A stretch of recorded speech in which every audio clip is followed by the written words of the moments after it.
Mutual Broadcasting System, in cooperation with Family Theater Incorporated, presents The Hound of Heaven, starring Mark Stevens, with Marvin Miller as narrator. Joan Caulfield is your hostess.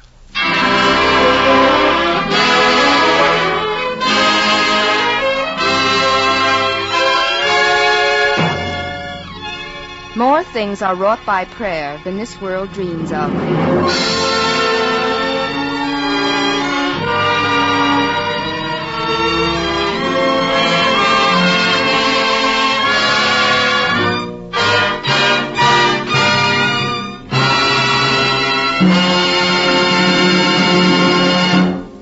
Here is tonight's Family Theater hostess, Miss Joan Caulfield. In everyone's life there is an interesting story. A story that tells not only what has happened to us, but a story of our doubts and hopes and desires, our personal life story. And in each one's life there is a reaching out, a seeking for happiness. All of us long for the joy that comes from friendship and kindness and love, and we all seek for peace and understanding. It would be a better and more wonderful world if every family could find true love and understanding. Yes, they should be in every home, and they can be, because we have the most wonderful and powerful help to happiness. We have God's help in our home, when together as a family we gather daily to pray. It's a privilege to be with you tonight on Family Theater, and to ask you to join the millions who, in making family prayer a daily practice, have brought a new joy and happiness into their life stories.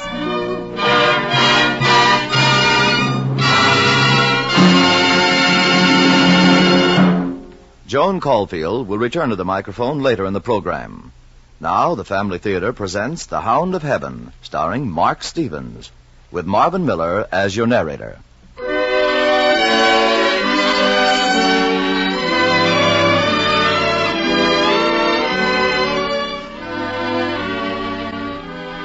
I fled him down the nights. Yes, you fled him. You eluded him. I fled him down the nights and down the days. Yes, you twisted, turned, tried to escape him. But did you ever really escape him?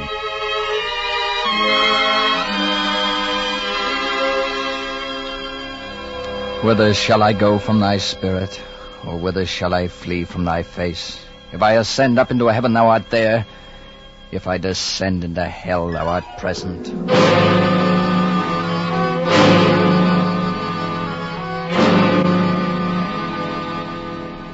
His name was Francis Thompson, and of all the lonely and obscure men who lived in London that year of 1887, none had made his bed in hell more surely than he.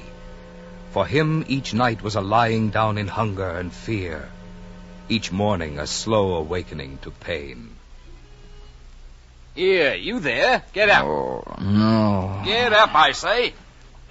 Yes. Can't sleep here. You know that. I know. I'm sorry, officer. Get along with you, then. Get along, I say.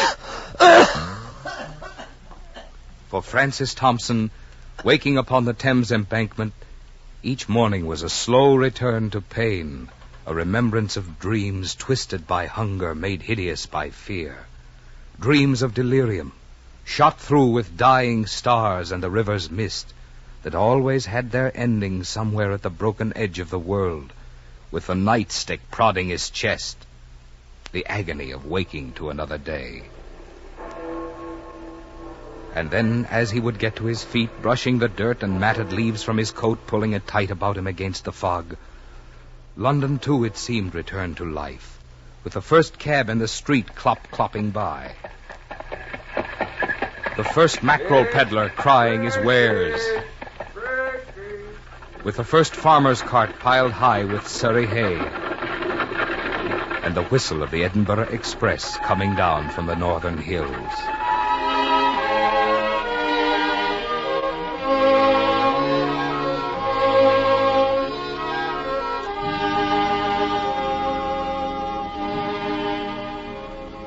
As he awoke, London awoke with him, and they faced each other at the beginning of the day, the man of bone and flesh against the city of stone, the man with the tired heart driving his broken knuckles against the stone, which never yielded. Each day began as another, a halfpenny for a mug of tea, tuppence for a stale loaf of bread, a furtive search for an old rag, a wadded newspaper to line his shoes, and then the long tramp in search for work. Pardon, sir, would there be a place for me somewhere in... Sorry, no work today. Would you mean needing a man to... Sorry, we have all the help we need.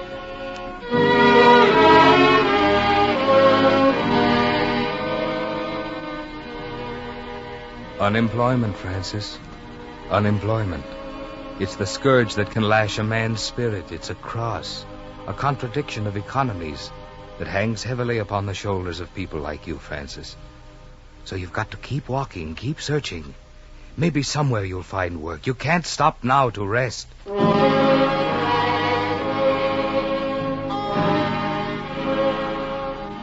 Take a turn down this street. Now there, through the crooked alley to the haberdasher shop. Sorry, no work for you. Try the greengrocer across the street. Sorry, no work for you. Perhaps the wine shop. Try that. Sorry, no work for you. The warehouse. Sorry, no work for you. Sorry. No work for you. Yes, Francis, the day is over. The long tramping from door to door. Huddle there in the darkened doorway and take your rest. There will be no bread for your hunger tonight, no roof above your head, and there will be no drug to soothe the madness in your throat and brain. Lie in the doorway, take your rest. For tomorrow's another day, and if you live, there'll be more miles to walk. Death comes slowly to the afflicted, so you cannot hope for much tonight. What's that? A drum, perhaps. It could be the failing beat of your heart. No, it's not that. I hear it often. It stops, then it begins again. Your imagination. No, it's like footsteps, as though someone were following me. Don't be silly. Try to rest. No matter where I go, I hear them. They follow me always. It's the drug, Francis. You're craving for it. Try to get through this night, and perhaps tomorrow you'll find work and money, and then you can buy it. It's not the drug. Oh, my imagination. They are footsteps, and they follow me wherever I go. I'm like a man with hounds crying after him, a hunted thing in a swamp, and I hear those footsteps night and day. I hear them. There, you hear them. I hear a drum. I hear my heart beat. Wait. It is footsteps, all right. Someone approaching the doorway.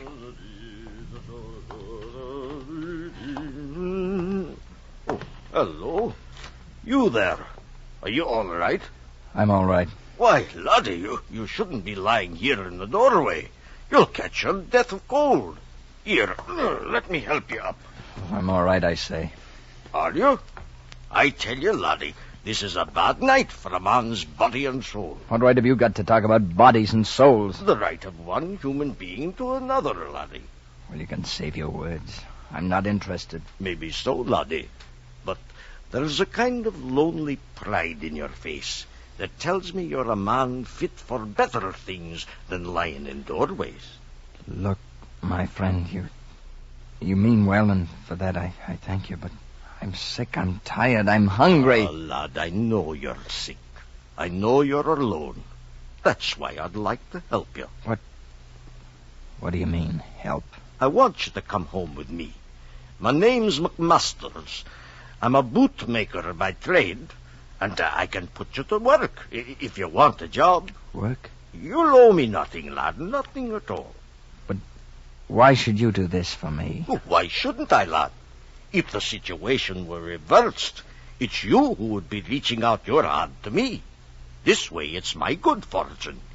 Here, come along now, lad. It's a warm bed for you tonight, and a good day's work in the morning.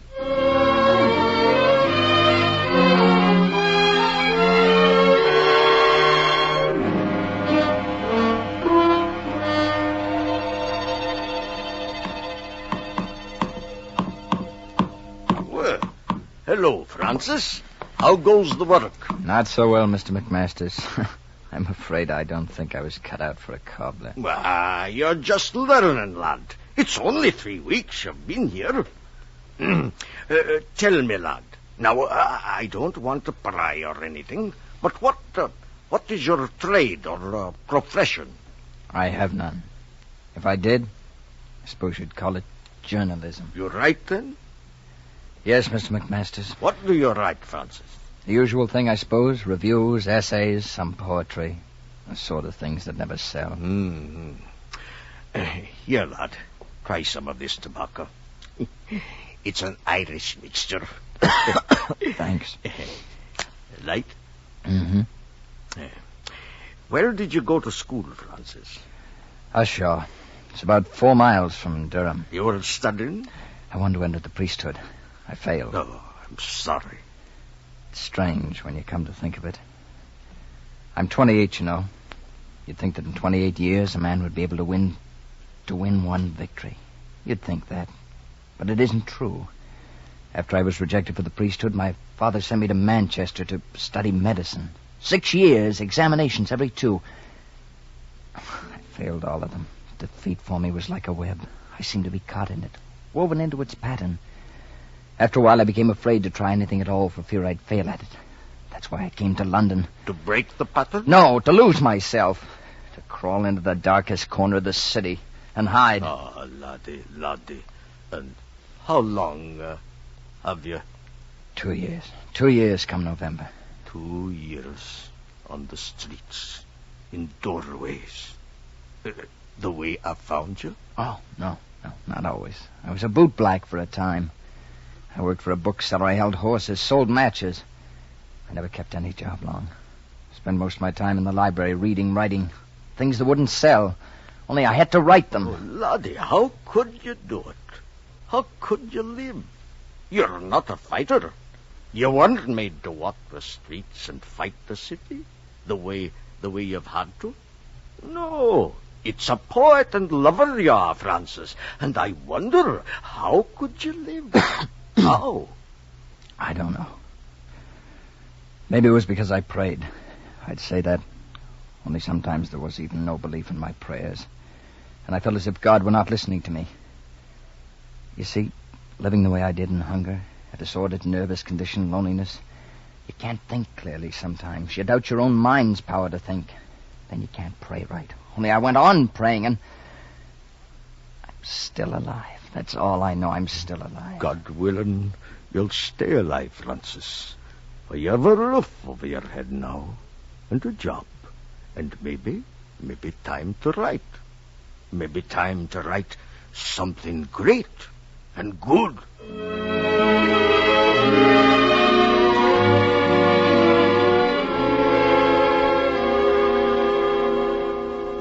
It would be pleasant to be able to say that Francis Thompson settled down to an ordered life and turned out a great work of literature, that he rewarded his benefactor in some generous way. But the facts are quite different.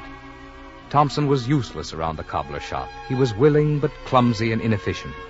He scribbled verses when he should have been working, and his few earnings were spent to satisfy the craving for opium which constantly tortured him. He spent 3 months with McMasters, and then one day he disappeared. McMasters waited for him to return that night. He waited many nights as the autumn months passed into winter. But Francis Thompson never came back. Of the many unfortunates McMasters had befriended and given jobs, Thompson alone proved a disappointment. He was my only failure, McMasters wrote. He was my only failure. Here, you. Where do you think you're going? Oh, what? You stay away from that church. There's other places for tramps. I wasn't going to... Drunk. Dirty. Going to crawl into the church where it's warm, eh? Thought no one would see you. Go on. Get on your way. The church? Yes. Get along, I say. Yes. There's where I can go. Here, you come along with me. I'll take you to a place where... Here, you come back. You'll go inside for this. Resisting the law is a penal offence. Obstructing an officer performing his duty. Lord, have mercy upon us. Lord, have mercy upon me. Christ, have mercy upon us. Christ, have mercy upon me. The Lord have mercy upon you, Francis Thompson. Have mercy. Upon your weaknesses and failures. Have mercy. And through you on all the poor and broken who walk in the city streets. Help us all, O God. From the city itself, from the cruelty of stone and the horror of the pavement. Defend me, O God. From the almshouse and prison, from the makeshift bed in the doorway. Defend me, O God. From hunger in the day and wakefulness at night. From the torn coat and the broken shoes. From the stares of pity and the stares of contempt. Deliver me, O God. From the man whose hand is against us, from his anger in his clenched fist, from the sudden blow against the mouth. Deliver me, O God. And give us this day our daily bread. Give me this day my daily bread. But more than the bread alone, O God, give us the strength to earn our bread. Hear me, O God. Christ have mercy on us. Christ have mercy on me. Time to go, Francis. The church is empty. The sexton's putting out the candles one by one. I cannot go. If I leave, I'll forget how to pray. You must. Where? Somewhere. A doorway, perhaps. There's that grain warehouse in Cock Lane. If you could force a window. Oh, the rats. Well, there's always the embankment. It's snowing. Then what? I don't know. Perhaps this is the end of all my running. Death. Death comes slowly to the afflicted. But not to me. A loaf of bread, a mug of coffee, 3 or is it 4 days? The dizzy spells, fever, the cough. No, it can't be far off, even to me. Do you want to die? Do I want to live this way? Do you not know, Francis, that while you live, your body is the temple of God? God doesn't live in me. God is perfection, health, and beauty. Can God live in a broken body and a mind that doubts its own reason? No, I lost God sometime I left the cobbler's shop. I lost him somewhere in the alleys of East Cheap. But has God lost you, Francis? What? Has he lost you? But if I deny him, how can he find me? Listen. Do you hear that? The footsteps. The footsteps of the hound. Do you remember, Francis? The footsteps. Yes. Yes, they always follow me, but there's something inside of me. Oh, God, forgive me some fear, some dread that keeps me running from these footsteps.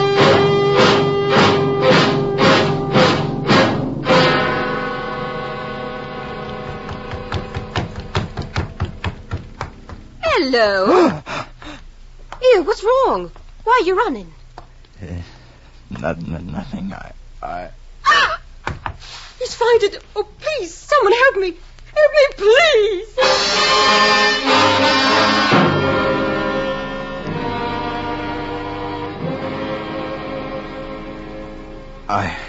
There. It's all right.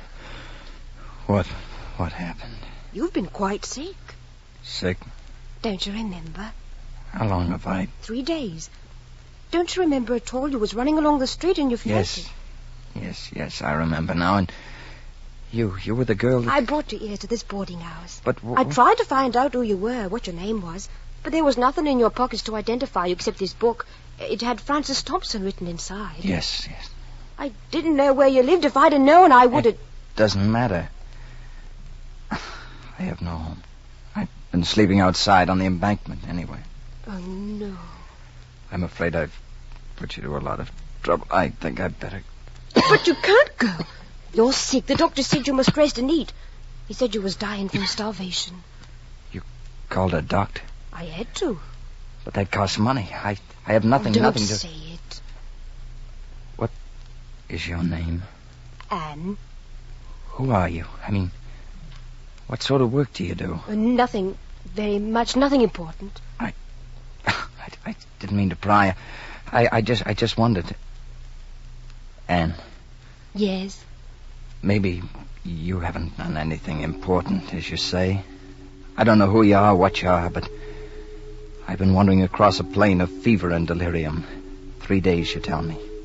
Dreams came up like clouds over those 3 days, but in the end, it seemed I heard footsteps behind me. They were after me, and I ran, and far at the edge of the plain I saw a cross standing, and I thought if I can only reach that cross, I'll be safe. So I ran toward it, Only when I got there, it wasn't a cross. It was you. Do you understand? You mean that you don't care what I am? No. I only wonder what I can ever do for you in return.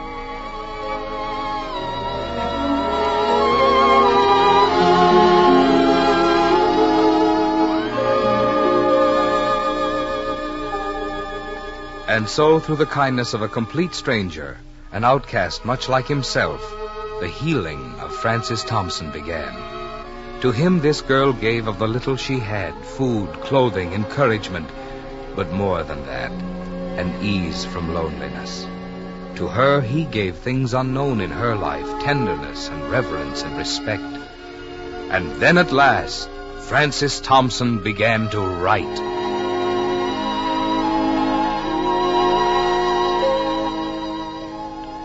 Passion of Mary, a poem, Paganism Old and New, an essay. 2 things finished, actually finished. It's hard to believe that I had the power, the sheer mental power to work them through.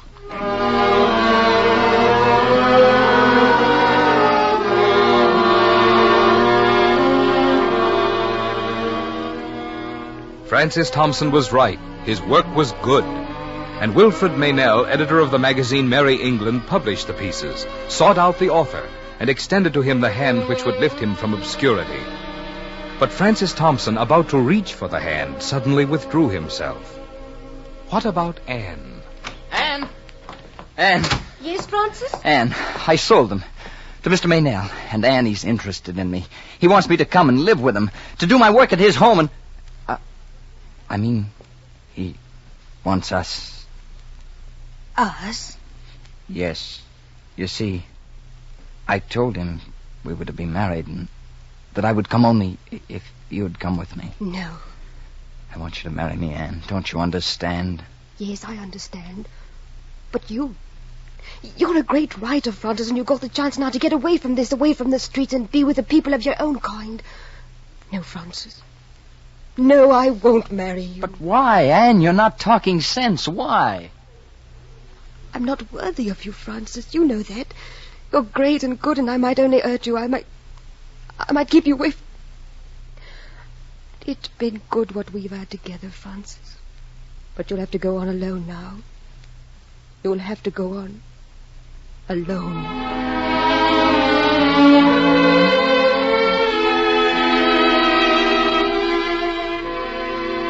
And so the girl who had lifted him from the streets vanished from his life. All that day he searched for her, all the next and the next, but she had disappeared. He turned away from the extended hand of Meynell in his search for her, and days passed into weeks, weeks into a month, and 2 months, as he tramped the mighty labyrinths of London, but he never found her. Among the millions of faces he looked into, none was hers. And then at last one day, sitting on a bench in Covent Garden, barren from the grief that had drained him, he heard the familiar sound of footsteps. Francis? Yes. She's gone. You'll never find her again. I know. Now there's nothing left, nothing but the footsteps. Do you hear them? I hear them. Think back, Francis.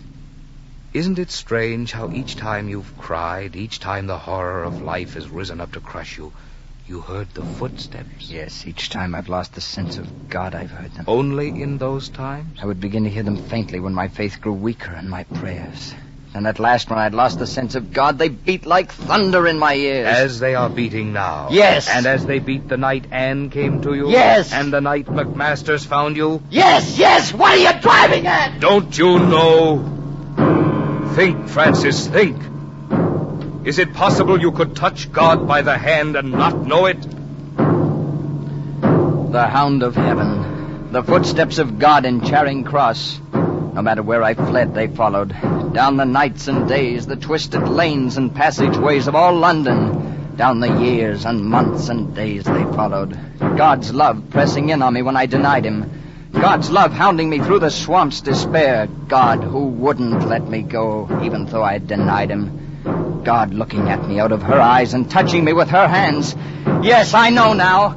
I know these footsteps. Then search out your soul, Francis, and put what you find into words.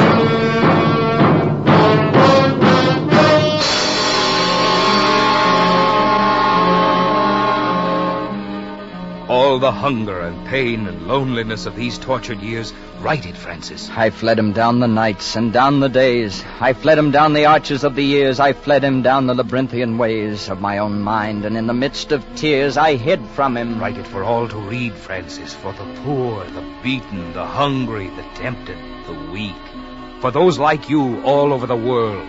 I hid from him, from those strong feet that followed after, but with unhurrying chase and unperturbed pace, deliberate speed, majestic instancy.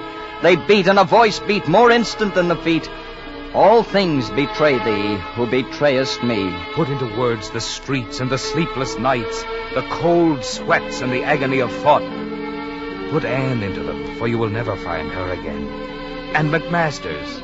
And put the losing of God into words, the awful loneliness. For, though I knew his love who followed, yet I was sore adread, lest, having him, I might have not beside. And Francis, put into words the joy that came when God had found you once again. And past those noised feet, a voice comes yet more afleet.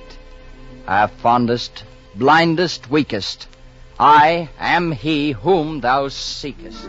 Yes, put all this into words, Francis, that others may draw courage from them and find their way to peace. For it is you, Francis Thompson, who went down to make a bed in hell, but found God's love and mercy following you, even there.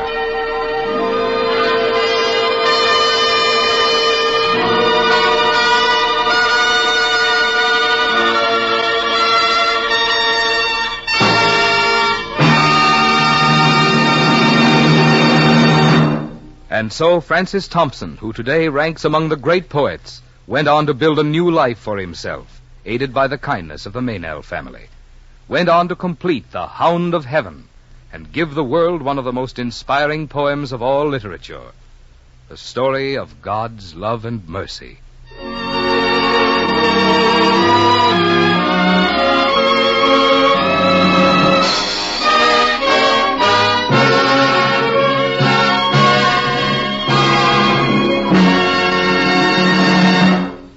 Family Theater has presented The Hound of Heaven, starring Mark Stevens, with Marvin Miller as narrator. Now, here is tonight's hostess, Joan Caulfield. There are many influences that in one way or another can turn or shape our way of life. But the most important influence in our lives is love of God. It's the basis of our love of neighbor and the inspiration for our tolerance, for our faith in fellow men. It gives us the sublime power to rise above petty difficulties and differences. And it brings to our homes and to our children a true appreciation of the purpose and meaning of life. And the simple expression of our love of God through family prayer brings the most wonderful blessing on our homes, because a family that prays together stays together. Before saying goodnight, I'd like to thank Mark Stevens for his performance as Francis Thompson and narrator Marvin Miller. Our thanks to Frederick Lipp for writing tonight's play and to Max Terr for his music. This production of Family Theater Incorporated was directed by David Young. Next week on Family Theater, the star will be Bob Hope in T formation, and your hostess will be Joan Leslie. This is Joan Caulfield saying good night and God bless you. This series of the Family Theater broadcast is made possible by the thousands of you who felt the need for this kind of program, by the Mutual Broadcasting System, which has responded to this need.